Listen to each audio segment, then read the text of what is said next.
विष्णु भगवान ने पृथ्वी को किस समुद्र से निकाला था, जबकि समुद्र पृथ्वी पर ही है? हिरण्यकश्यप का भाई हिरण्याक्ष ने पृथ्वी को ले जाकर समुद्र में छिपा दिया था। फलस्वरूप भगवान विष्णु ने वराह का रूप धारण करके हिरण्याक्ष का वध किया और पृथ्वी को पुनः उसके कक्ष में स्थापित कर दिया। इस बात को आज के युग में एक दंतकथा के रूप में लिया जाता था।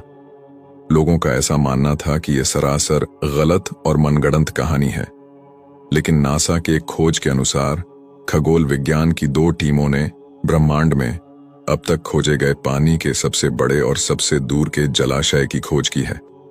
उस जलाशय का पानी हमारी पृथ्वी के समुद्र के 140 खरब गुना पानी के बराबर है, जो 12 बिलियन से अधिक प्रकाश वर्ष दूर है। जाहिर सी बात है कि उस राक्षस ने पृथ्वी को इसी जलाशय में छुपाया होगा।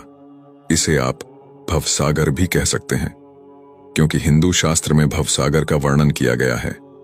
जब मैंने ये खबर पढ़ा तो मेरा भी भ्रम दूर हो गया। और अंत में मैं सिर्फ इतना ही कहना चाहूंगा कि जो इस ब्रह्मांड का रचयिता है, जिसके मर्जी से ब्रह्मांड चलता है, उसकी शक्तियों की थाह लगाना एक तुच्छ मानव के वश की बात नहीं है। मानव तो अपनी आंखों से उनके विराट स्वरूप को भी नहीं देख सकता। कुछ महान लोग, जिन्हें यह लगता है कि हमारा देश और यहाँ की सभ्यता गंवार है, जिन्हें लगता है कि नासा ने कह दिया तो सही ही होगा, जिन्हें यह लगता है कि भारत की सभ्यता, भारत का धर्म और ज्ञान विज्ञान सबसे पीछे है, उनके लिए मैं बता दूं कि सभ्यता, ज्ञान, विज्ञान, धर्म, सम्मान भारत से ही शुरू हुआ है। अगर आपको इस पर भी सवाल करना है तो आप इतिहास खंगाल कर देखिए। जिन सभ्यताओं की मानकर आप अपने ही धर्म पर सवाल कर रहे हैं, उनके देश में जाकर देखिए। उनके भगवान तथा धर्म पर कोई सवाल नहीं करता, बल्कि उन्होंने अपने धर्म का इतना प्रचार किया है कि मात्र 2000 साल में ही आज संसार में सबसे ज्यादा ईसाई हैं। और आप जैसे बुद्धिजीवी सेकुलरों का धर्म परिवर्तन कराते हैं। और आप तो आप ही हैं जो खुद अपने ही देश और धर्म पर सवाल करते हैं। अगर उनकी तरह आपके भी पूर्वज भी बंदर थे तो आपका सवाल करना तथा ईश्वर पर तर्क करना सर्वदा उचित है।